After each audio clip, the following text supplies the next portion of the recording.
On paper, the idea of the United States buying Greenland sounds completely absurd. Greenland is mostly ice. It has 56,000 people. It's already part of a NATO ally. When you first hear about it, your brain does what brains are supposed to do. It dismisses the idea as ridiculous, files it away as just another strange headline, and moves on. Most people stop thinking right there.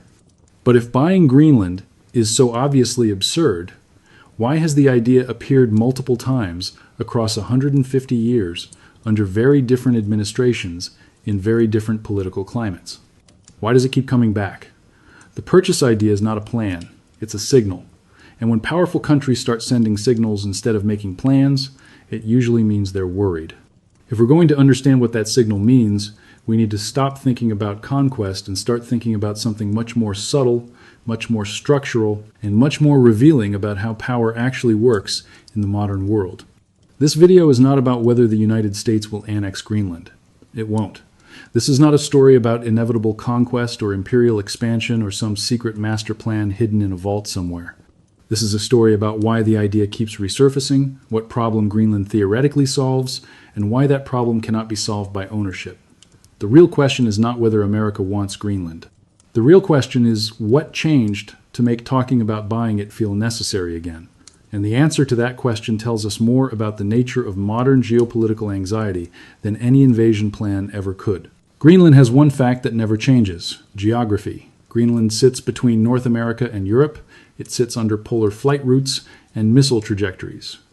It occupies a position that matters whether anyone lives there or not. Geography does not care about politics. Geography does not change when governments change. Geography is the one constant in this entire story. But geography alone does not justify ownership. Millions of strategically important places exist in the world, and no one tries to buy them. Therefore, something must have changed to make Greenland's geography feel urgent in a way it did not before. And to understand what changed, we have to go back to the beginning. The first time the United States expressed interest in Greenland was not in the 20th century. It was earlier, much earlier. Around the same time America was buying Alaska from Russia in 1867, there were voices in Washington asking whether Greenland might be next. These were not official policies. These were exploratory conversations, the kind of strategic daydreaming that happens when a nation is expanding and trying to figure out which territories matter and which do not. The interest was real, but it was not obsessive. It was the kind of interest that preserves options without committing to action. But interest alone does not lead to acquisition. Therefore, something had to happen to raise the cost of not controlling access to Greenland, and that something was war. During World War II, Denmark was occupied by Nazi Germany. Greenland was left isolated, cut off from its colonial administrator. The United States, not yet fully in the war but deeply concerned about Atlantic security, moved in, not as a conqueror, as a protector. The U.S. established military presence in Greenland with the understanding that this was temporary, that this was about keeping the island out of Axis hands, that this was access by permission, not annexation. And it worked. Greenland became a critical staging ground for anti-submarine operations, for weather stations, for maintaining Allied control of the North Atlantic. The United States gained everything it needed without owning anything. But temporary access is fragile. Temporary access depends on cooperation, on goodwill, on the assumption that the relationship will not change. And post-war planners do not like assumptions. Therefore, after the war ended, some of those planners started thinking in more permanent terms. In 1946, the United States made a formal offer to buy Greenland from Denmark. This is not a myth. This is not exaggerated. The offer was real. It was serious. But it was also exploratory. The United States was not threatening Denmark. It was not holding a gun to Denmark's head. It was asking a question. Denmark had just survived 5 years of Nazi occupation. Its economy was damaged. Its political system was fragile. And here was the United States, the most powerful nation on earth, offering a significant sum of money for a distant territory that cost Denmark more to administer than it generated in revenue. On paper, it might have looked like a reasonable deal. But Denmark said no, not because Denmark was in a position of strength, but because selling territory to an ally, especially territory with people living on it, is politically toxic. It signals weakness. It signals subordination. It signals that you are no longer a sovereign power capable of managing your own affairs. Denmark could not afford that signal. Therefore, the United States had to pivot. If ownership was not possible, influence would have to be enough. The Cold War gave that influence a very clear purpose. Greenland's location made it essential for early warning systems, for tracking Soviet bombers and missiles, for monitoring the Arctic. The United States built radar stations. It established Thule Air Base in 1951, one of the most important military installations in the Western world. Thule could track objects in space. It could provide warning of incoming missiles. It could project power across the Arctic in ways that no other location could. And the United States did all of this without owning Greenland. Denmark remained sovereign. The United States operated on Danish territory under agreements that gave Washington enormous operational freedom but left legal authority in Copenhagen. This arrangement worked because both sides needed it to work. But the U.S. military does not like depending on arrangements. The U.S. military likes control. Therefore, some planners started wondering whether they could go further. In 1959, the U.S. Army Corps of Engineers began construction on Camp Century, a research station built under the Greenland ice sheet. Officially, Camp Century was about science, about testing whether human beings could survive and operate in subglacial environments, about exploring the possibilities of polar engineering. Unofficially, it was a proof of concept for something much more ambitious. The idea was called Project Iceworm. The plan was to build a network of tunnels under the ice. Tunnels that could house mobile ballistic missiles, tunnels that could move those missiles around to avoid detection, tunnels that would turn Greenland into an unsinkable aircraft carrier aimed at the Soviet Union. This was not a fantasy. This was a real project with real funding and real engineering. But the ice did not cooperate. Ice moves, ice shifts, ice crushes. The tunnels deformed. Camp Century was abandoned in 1967. Project Iceworm was shelved. The lesson wasn't just that the plan failed. The lesson was that Greenland itself resisted control. Therefore, if the United States wanted long-term presence in Greenland, it would have to accept limitations. Thule Air Base became the model for how those limitations could be managed. Thule remained operational throughout the Cold War and remains operational today. It is one of the northernmost military installations on Earth. It tracks satellites. It monitors missile launches. It provides early warning capabilities that are still considered essential to U.S. national security. And it does all of this on Danish soil, under Danish sovereignty, with Danish oversight. Denmark retains legal authority. Denmark has leverage. That leverage is limited, but it is real. The United States cannot do whatever it wants at Thule. It must maintain the relationship. It must respect the terms of the agreement. And for decades, this arrangement worked. But arrangements that work in stable conditions can become fragile when conditions change. Therefore, as the Arctic began to change, planners began to worry about what could disrupt the status quo. The Arctic is warming faster than the global average. This is not speculation, this is measurable fact. Sea ice is retreating. Shipping routes that were frozen year-round are now passable for part of the year.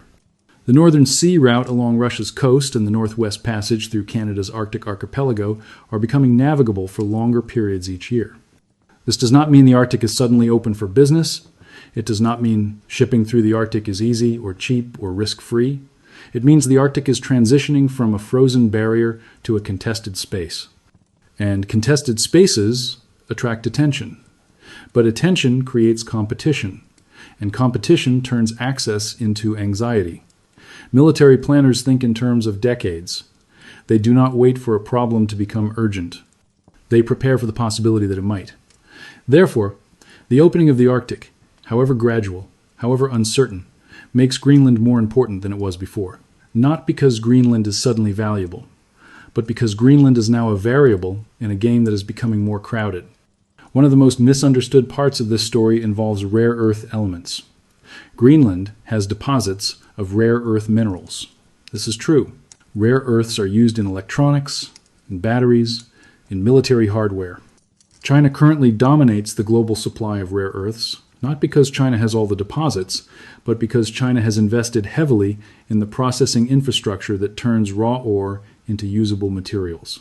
The existence of rare earth deposits in Greenland has led to a lot of overheated commentary online. Some people talk about Greenland as if it is a frozen Saudi Arabia, as if controlling Greenland would immediately solve America's rare earth dependency, as if mining those deposits is simply a matter of political will. This is not accurate. Mining rare earths is expensive. Processing rare earths is environmentally complicated.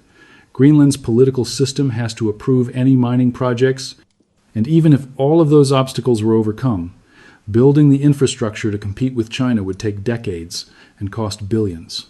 Rare earths matter, but they are not a magic solution. In geopolitics, what matters more than owning resources is making sure your rivals can't. Therefore, the rare earth narrative is less about profit and more about strategic anxiety. That anxiety has two main sources, China and Russia.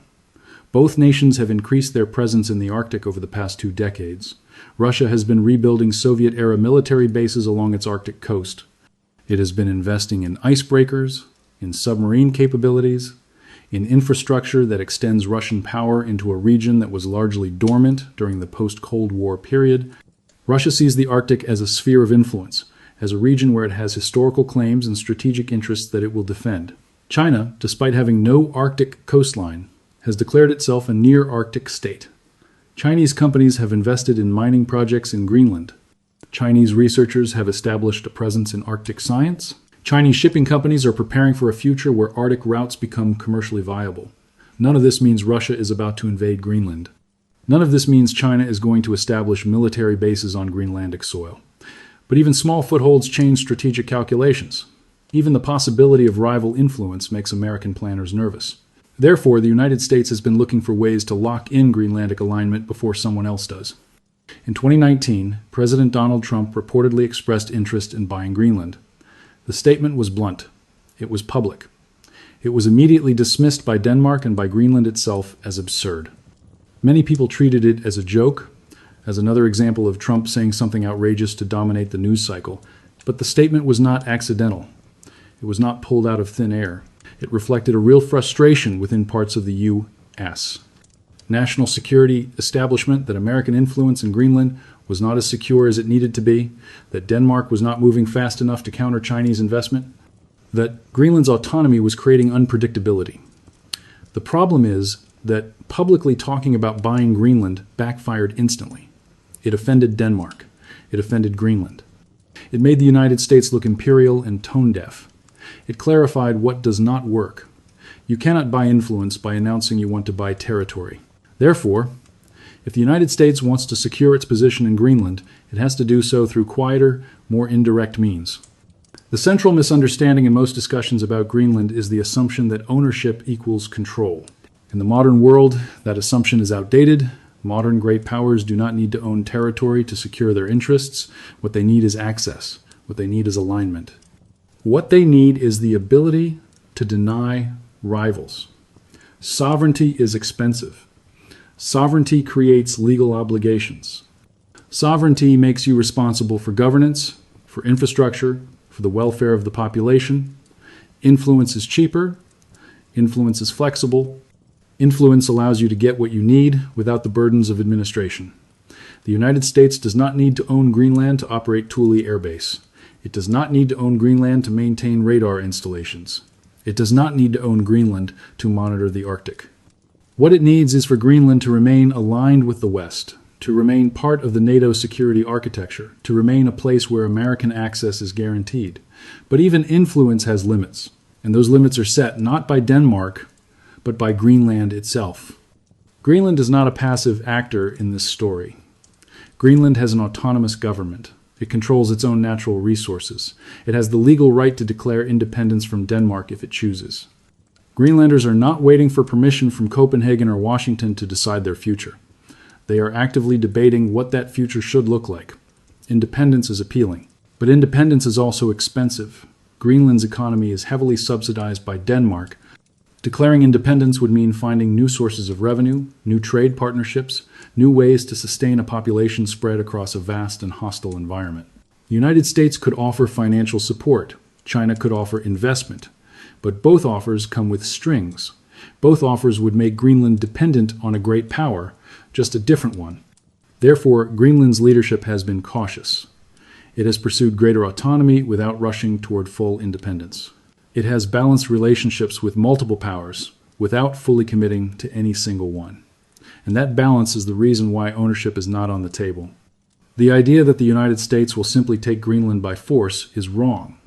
Not because the United States is morally incapable of aggression, but because the costs of taking Greenland would vastly outweigh any conceivable benefit. Greenland is part of the Kingdom of Denmark. Denmark is a NATO ally. The United States has invaded countries before, but it has never invaded the alliance that underwrites its power. If the United States invaded or coerced Denmark into giving up Greenland, NATO would collapse.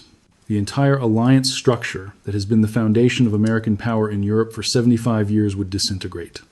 Germany, France, Poland, the Baltic states, all of them would conclude that American security guarantees are worthless. They would pursue independent defense policies. Some might align with other powers. The reputational damage would be catastrophic. The strategic cost would be immeasurable. And for what? For a territory that the United States already has access to? For a population that would resist American rule? For a piece of land that is expensive to govern and offers no immediate economic return? The math does not work. Therefore, any scenario in which the United States annexes Greenland requires a level of catastrophe, a collapse of the international order so severe that normal rules no longer apply. And if that catastrophe happens, Greenland will be the least of anyone's concerns. So what are the plausible futures? There are three. The first is continued Danish sovereignty with expanding American access. This is the status quo, with adjustments. The United States continues to operate Thule. It expands its diplomatic and economic presence in Greenland. It offers infrastructure, investment, partnerships in resource development, educational exchanges. Denmark remains the legal sovereign, but American influence grows quietly, without confrontation, without drama. This is the path of least resistance. It preserves relationships. It avoids legal complications. It gives the United States most of what it wants without the costs of ownership. The second future is gradual Greenlandic independence with formalized alliances. Greenland becomes a sovereign state. It joins international organizations. It signs defense agreements with the United States, with NATO, with other Arctic nations. It controls its own resources but remains embedded in Western security architecture. This path is more complex, more legally uncertain, but it is not impossible. It requires Greenland to build state capacity, to develop new revenue streams, to manage relationships with multiple great powers without becoming a client of any single one. The third future, the one that almost never gets discussed, is that nothing major changes at all. Denmark retains sovereignty. Greenland continues its slow drift toward greater autonomy. The United States maintains its bases and its influence. China and Russia remain interested but constrained. The Arctic continues to warm, but the economic transformation everyone predicts takes longer than expected, costs more than projected, and delivers less than promised. This is the boring future. This is the future where Greenland remains strategically important but not decisively so, and this might be the most likely outcome of all. The United States keeps talking about buying Greenland not because it expects to succeed. It talks about buying Greenland because it fears losing something it already has. That fear is not irrational. The Arctic is changing. Great power competition is intensifying. Old arrangements that worked in a stable world feel fragile in a contested one. But fear does not justify overreach. Fear does not make bad ideas good. The purchase attempts, both historical and recent, reveal a recurring pattern in how great powers think. When influence feels uncertain, when access feels threatened, the instinct is to grab, to own, to control. But that instinct is outdated. The world has changed. Territory is less important than it used to be. Sovereignty is more constrained.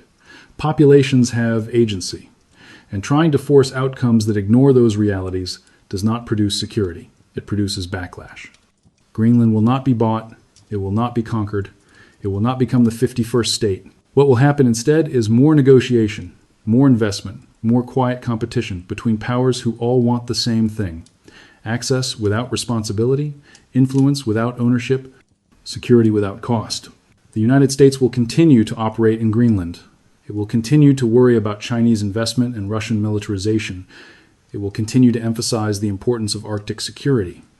But it will do so within the constraints of law, alliance politics, and Greenlandic self-determination. Those constraints are real. They limit what is possible. And they are the reason why the story of Greenland is not a story about inevitable conquest, but about the limits of power in a world where power alone is not enough. If you walked into this video thinking the United States was planning to annex Greenland, you now know why that is not happening.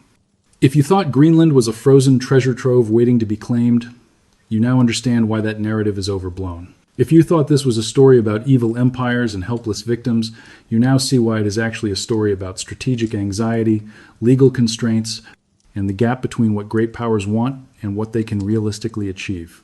The purchase idea keeps coming back not because it is a good idea, but because it is a simple idea. And simple ideas are seductive, especially when the real solutions are complicated, expensive, and uncertain. But seduction is not strategy. And strategy, in the case of Greenland, requires accepting that some things cannot be owned, only managed. The real story of Greenland is not about who owns it. The real story is about who needs it, why they need it, and what they are willing to do to keep it aligned. That story is not dramatic. It is not cinematic. It does not end with flags being raised or borders being redrawn. It ends with meetings, agreements, investments, and the slow accumulation of influence in a region that most people will never visit but that shapes the security environment for everyone. Greenland matters because geography matters. Greenland matters because the Arctic matters. But Greenland does not matter enough to justify the costs of ownership. And that gap between importance and feasibility is the entire point. If this were the 19th century, Greenland would already be gone. The fact that it isn't tells you how much the world has changed.